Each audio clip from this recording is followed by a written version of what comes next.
আসসালামু আলাইকুম রহমতুল্লাহ। বিসমিল্লাহির রহমানির রহিম। প্রিয় দিনী ভাই বোনেরা, আশা করি সকলেই আল্লাহর রহমতে ভালো আছেন। আজকের ভিডিওটি সকলের জন্য খুবই গুরুত্বপূর্ণ, তাই ভিডিওটিতে একটি লাইক দিয়ে শেষ পর্যন্ত দেখতে থাকুন।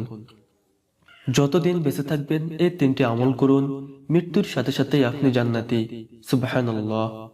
প্রিয় দর্শক শ্রোতা, রাসূলুল্লাহ সাল্লাল্লাহু আলাইহি ওয়াসাল্লাম বলেছেন, অল্প আমলই নাজাতের জন্য যথেষ্ট। সুতরাং জাহান্নাম থেকে মুক্তি পেয়ে ডান হাতে আমলনামা নিয়ে জান্নাতে যেতে হলে একনিষ্ঠতার সঙ্গে অল্প আমলের বিকল্প নেই। প্রিয় দর্শক শ্রোতা, হাদিসে এমন তিনটি সহজ আমলের ব্যাপারে দিক নির্দেশনা দেওয়া হয়েছে, যারা এই তিনটি সহজ আমল নিয়মিত করবে তাদের জন্য জান্নাতে যাওয়া একেবারেই সহজ হয়ে যাবে। শুধু বাধা হয়ে থাকবে তাদের মৃত্যু। তো চলুন সে তিনটি আমল কি আমরা জেনে নিই। 1 নাম্বার, সকাল ও সন্ধ্যায় নিয়মিত সাইয়্যিদুল ইস্তিগফার পাঠ করা। সাইয়্যিদুল ইস্তিগফার আল্লাহর এত চমৎকার প্রশংসায় ভরপুর যে যদি কেউ নিজের গুনাহ মাফের জন্য অনুতপ্ত হৃদয়ে আল্লাহর কাছে নিঃশর্ত ক্ষমা চায়, আল্লাহ ওই ব্যক্তিকে ক্ষমা করে দিবেন। সুবহানাল্লাহ। হাদিসে এসেছে, কেউ যদি আন্তরিক বিশ্বাসের সঙ্গে সকাল ও সন্ধ্যায় সাইয়্যিদুল ইস্তিগফার পড়ে আর সেদিন সে মারা যায়, আল্লাহর ইচ্ছায় সে জান্নাতে যাবে। সুবহানাল্লাহ।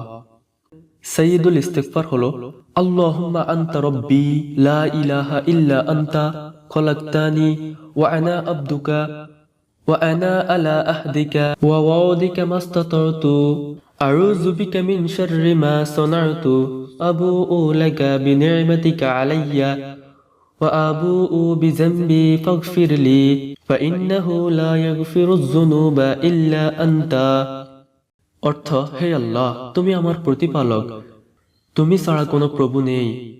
তুমি আমাকে সৃষ্টি করেছ, আমি তোমার বান্দা। আমি সাধ্যমতো তোমার কাছে দেওয়া ওয়াদা ও প্রতিশ্রুতিগুলি পালনের চেষ্টায় আছি। আমি আমার কৃতকর্মের অনিষ্ট থেকে তোমার কাছে আশ্রয় চাই। আমাকে যে নেয়ামত দান করেছ তা স্বীকার করছি এবং আমি আমার পাপগুলো স্বীকার করছি। অতএব তুমি আমাকে ক্ষমা করে দাও, কেননা তুমি ছাড়া কেউ ক্ষমাকারী নেই। প্রিয় দর্শক শ্রোতা, এই সাইয়্যিদুল ইস্তিগফারটি মুখস্থ করে নেবেন এবং সকাল সন্ধ্যায় পাঠ করবেন। যারা মুখস্থ করতে পারবেন না তারা দেখে দেখে পাঠ করবেন।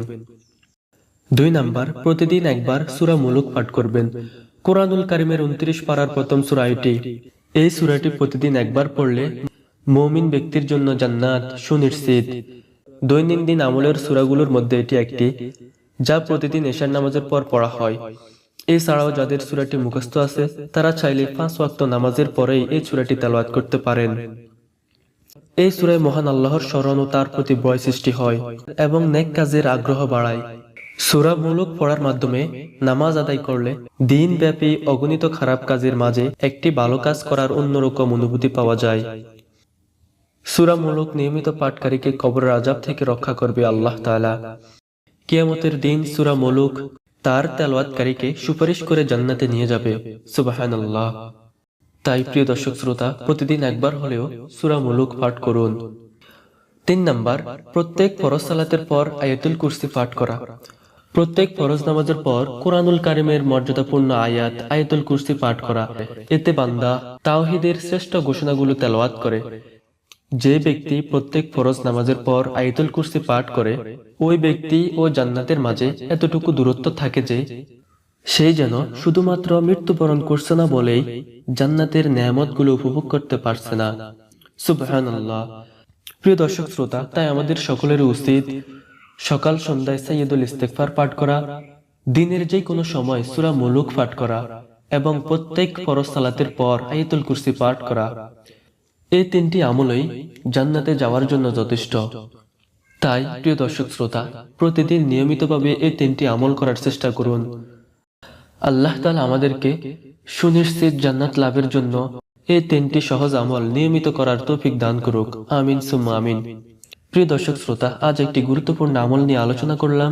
যদি ভালো লাগে লাইক করবেন এবং বন্ধুদের সাথে বেশি বেশি করে শেয়ার করবেন, যাতে করে তারাও এই ভিডিওটি থেকে উপকৃত হতে পারে এবং এই 3টি আমল করতে পারে। আজ এই পর্যন্তই। ভালো থাকুন, সুস্থ থাকুন। আল্লাহ হাফেজ।